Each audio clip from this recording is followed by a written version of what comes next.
In today's video, we will solve in-text questions as well as exercise questions from chapter 1. These questions are in pages 6, 10, 13 for in-text questions, and the exercise questions are given at the end of chapter 1 in pages 14, 15 and 16. Let's take a look at the first question on page 6. Why should a magnesium ribbon be cleaned before burning in air? The answer for this is that usually when the magnesium ribbon is left outside, magnesium reacts with the oxygen in air and it develops a thin layer of magnesium oxide. Now this can prevent it from burning properly.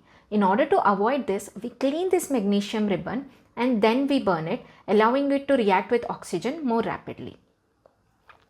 Second question asks us to write the balanced equation for the following chemical reactions. Hydrogen plus chlorine gives hydrogen chloride. So H2 plus Cl2 gives HCl.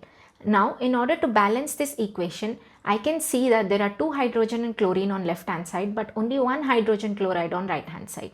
I can balance this by adding 2 as a coefficient for HCl and the equation becomes H2 plus Cl2 gives HCl. Second one is barium chloride plus aluminium sulfate gives barium sulfate plus aluminium chloride.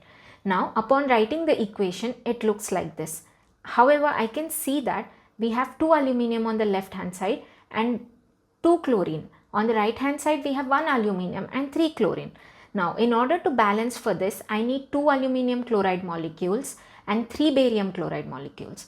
And the equation becomes 3BaCl2 plus Al2SO4 taken thrice gives 3BaSO4 plus 2AlCl3. Next one is sodium plus water gives sodium hydroxide plus hydrogen. Na plus H2O gives NaOH plus H2. We can see here that I need 2 molecules of water and 2 molecules of NaOH to balance it. Now the balanced equation becomes 2Na plus 2H2O gives 2NaOH plus H2. Now third question on page 6 asks me to write a balanced chemical equation along with the state symbols. First one is solution of barium chloride and sodium sulfate in water react to give insoluble barium sulfate and solution of sodium chloride. Here the key word is solution and insoluble. Wherever there is a solution, I know that the state is aqueous. If it is insoluble, then the state is solid. I'm going to write the equation and it looks like this. BaCl2 aqueous plus Na2SO4 aqueous gives BaSO4 insoluble, so solid, plus 2NaCl again aqueous. Second one is sodium hydroxide solution reacts with hydrochloric acid solution to form sodium chloride solution and water. So here all of them are solutions except water, which is a liquid. Now moving on to questions on page number 10.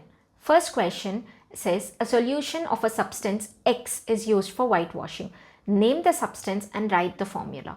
Also write the reaction of the substance with water. So the substance is calcium oxide, which we usually call as quicklime, and the formula for it is CaO.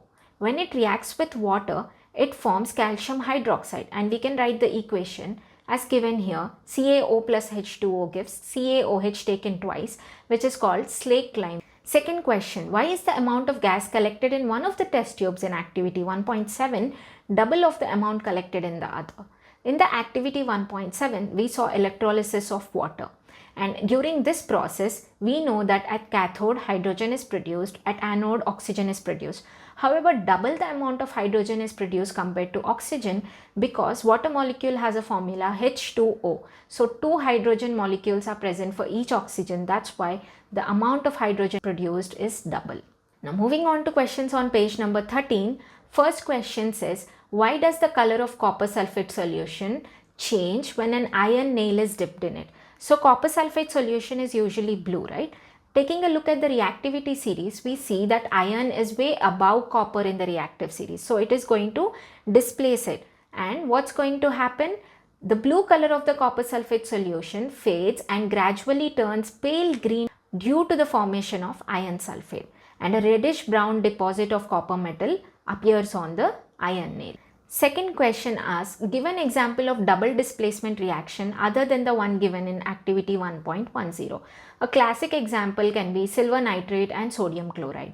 Here, silver nitrate and sodium chloride forms silver chloride and sodium nitrate. Third question asks us to identify the substances that are oxidized and the substances that are reduced in the following reaction. So we remember that oxidation is gaining oxygen, reduction is losing oxygen. For the first example, 4Na plus O2 gives 2Na2O. We see that sodium gains oxygen and oxygen is losing oxygen. So sodium is oxidized and oxygen is reduced.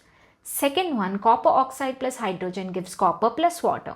Here we can see that hydrogen gains oxygen, copper loses oxygen. So hydrogen is oxidized and copper is reduced. Now, exercise questions on page number 14. Let's start with the first question. Which of the statements about the reaction below are incorrect? 2PbO plus C gives 2Pb plus CO2.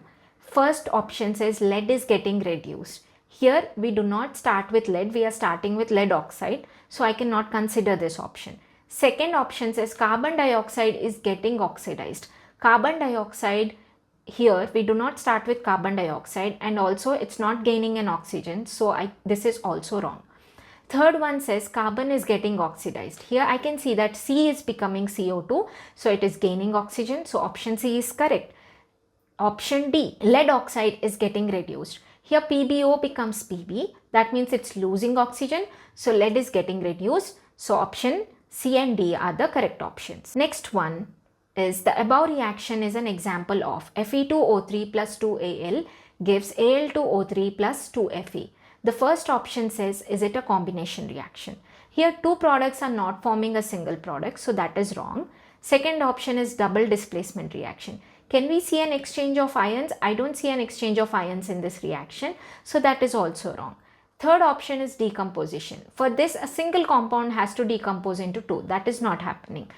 Fourth option is a displacement reaction. Here one element displaces the other. And here we can see that aluminium is displacing iron from iron oxide. So this is the correct option. Third question, what happens when dilute hydrochloric acid is added to iron fillings? I can see when Fe is added to 2HCl, I am getting FeCl2 and H2. This is iron chloride and hydrogen gas. First option says hydrogen gas and iron chloride are produced. So the first option is the correct option. Question number 4. What is a balanced chemical equation? Why should chemical equations be balanced? So, a balanced chemical equation has number of atoms on each element same on both sides. A chemical equation should be balanced to uphold law of conservation of mass, which states that matter should neither be created nor be destroyed in a chemical reaction. So, atoms on both sides should be in a balanced number. Question number 5. Translate the following statements into chemical equations and then balance them. First one is hydrogen gas combines with nitrogen to form ammonia. Writing the unbalanced equation, H2 plus N2 will give me NH3. Now counting the number of each elements, I have 2 hydrogens and 2 nitrogens on left hand side, but only 1 nitrogen and 3 hydrogens on the right hand side. Upon balancing the equation, I am adding 2 to NH3 to get 2 nitrogens first. Now I have hydrogens are unbalanced. So I am adding 3 to balance the hydrogens. So the balanced equation is 3H2 plus N2 gives 2NH3. Next one is hydrogen sulfide gas burns in air to give water and sulfur dioxide. Writing the unbalanced equation, H2S plus O2 gives H2O plus SO2. Now counting the number of each elements, I can see that hydrogen and sulfide are balanced, but oxygen is 2 on left hand side and 3 on right hand side. And in order to balance the equation, I need to balance this, and the equation becomes 2H2S plus 3O2 gives 2H2O plus 2SO2. Barium chloride reacts with aluminium sulfate to give aluminium chloride and a precipitate of barium sulfate. Writing the unbalanced equation gives me BaCl2 plus Al2SO4 taken thrice gives AlCl3 plus BaSO4. Now counting the number of elements gives me this particular table here. Now trying to balance the equation, I get 3BaCl2 plus Al2SO4 taken thrice plus 2AaCl3 plus 3BaSO4. Next one, potassium metal reacts with water to give potassium hydroxide and hydrogen gas. Writing the unbalanced equation, potassium plus water gives potassium hydroxide plus hydrogen gas. Now creating the table for number of each elements, I can see that potassium is balanced, but hydrogen has 2 on left hand side and 3 on right hand side, and oxygen is also balanced. Now balancing the equation, I can take 2 in front of potassium and 2 in front of H2O and write the right hand side as 2KOH plus H2, which balances the equation. Question number 6 is to balance the following chemical equations. I have 4 chemical equations here. Upon balancing the first one, the answer for the first one is given on the right hand side. Similarly, the answer for B and the answer for C and answer for D can be seen on the screen here. Question number 8. Write the balanced chemical equation for the following and identify the type of reaction in each case. First one is potassium bromide plus barium iodide gives potassium iodide plus barium bromide. Upon writing the equation and using the state symbols, I get this equation. Now balancing this equation makes the equation in this form. Here I can see that reaction type is a double displacement reaction because potassium bromide is becoming potassium iodide. So iodide is replacing bromide and bromide is replacing iodide. So it's a double displacement reaction. Second one, zinc carbonate plus zinc oxide gives carbon dioxide. Now I am writing the unbalanced equation and balancing it. Here I can see that it's already balanced, so there are no changes further, and this reaction is of the type decomposition reaction because I'm starting with one element and getting 2 elements at the end. Next one is hydrogen plus chlorine gives hydrogen chloride. H plus Cl gives HCl, that is H2 hydrogen and Cl2 is giving HCl. Now balancing this equation gives me H2 plus Cl2 gives 2HCl. Here I can see that 2 elements are combining to form one, so it's a combination reaction. Next one is magnesium plus hydrochloric acid gives magnesium chloride plus hydrogen. Here the equation can be written like this, and upon balancing I add a coefficient of 2 in front of HCl to balance the equation. This type of reaction is a displacement reaction because here magnesium is displacing chlorine. Question number 9. What does one mean by exothermic and endothermic reaction? Give examples. Exothermic reaction is a chemical reaction that releases energy, usually in the form of heat. The key characteristic of this reaction is that enthalpy change is negative. Example is combustion of fuels. For example, when we burn natural gas and oxygen, the reaction can be written as CH4 plus 2O2 gives CO2 plus 2H2O. Next one is an endothermic reaction. Here the enthalpy change is positive and the reactions absorb energy, usually in the form of heat. Example is photosynthesis. In this process, plants convert carbon dioxide and water into glucose using sunlight, and the reaction can be written as 6CO2 plus 6H2O plus energy gives C6H12O6 plus 6O2. Here the plants are converting carbon dioxide and water into glucose. 10th question asks, why is respiration considered an exothermic reaction? Explain. So respiration is considered as an exothermic reaction because it releases energy. During cellular respiration, glucose reacts with oxygen and it forms carbon dioxide and water and energy. Here a release in energy is happening in the form of ATP. So we call this as an exothermic reaction. Why are decomposition reactions called opposite of combination reactions? Write the equation for these reactions. So if you remember, decomposition reaction is nothing but one element decomposing into two. Combination is two elements decomposing into one. So they are considered opposite. Examples are decomposition reaction for water can be written as 2H2O gives hydrogen and oxygen gas. On the other hand, combination reaction can be written as hydrogen and oxygen together form water. This is a classic example of decomposition and combination reactions being the opposite of each other. Question number 12. Write one equation each for decomposition reactions where energy is supplied in the form of heat, light or electricity. Let's take a look at decomposition by heat.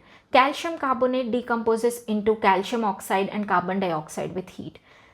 Now, decomposition by light. Silver chloride decomposes into silver and chlorine gas when it is exposed to light. Third example is decomposition by electrolysis. The example of water can be used here where upon electrolysis, water decomposes into hydrogen and oxygen gases. Question number 13. What is the difference between displacement and double displacement reactions? And write examples with equations. So displacement reaction is one element is replaced by another element. For example, zinc replaces copper here in zinc plus copper sulfate and becomes zinc sulfate plus copper. Now double displacement reaction on the other hand, two compound exchange ions here. As an example, we can see sodium sulfate reacts with barium chloride to become barium sulfate and sodium chloride. Here an exchange of ions or compounds can be seen. Question number 14. In the refining of silver, the recovery of silver from silver nitrate solution involves displacement by copper metal. Write down the reaction involved. Here again, if we can see the reactivity series, we can see that silver is least reactive or minimally reactive, where on the other hand copper can be more reactive than silver. So the equation can be written as 2AgNO3 plus copper gives 2Ag plus CuNO3 taken twice, that is copper nitrate.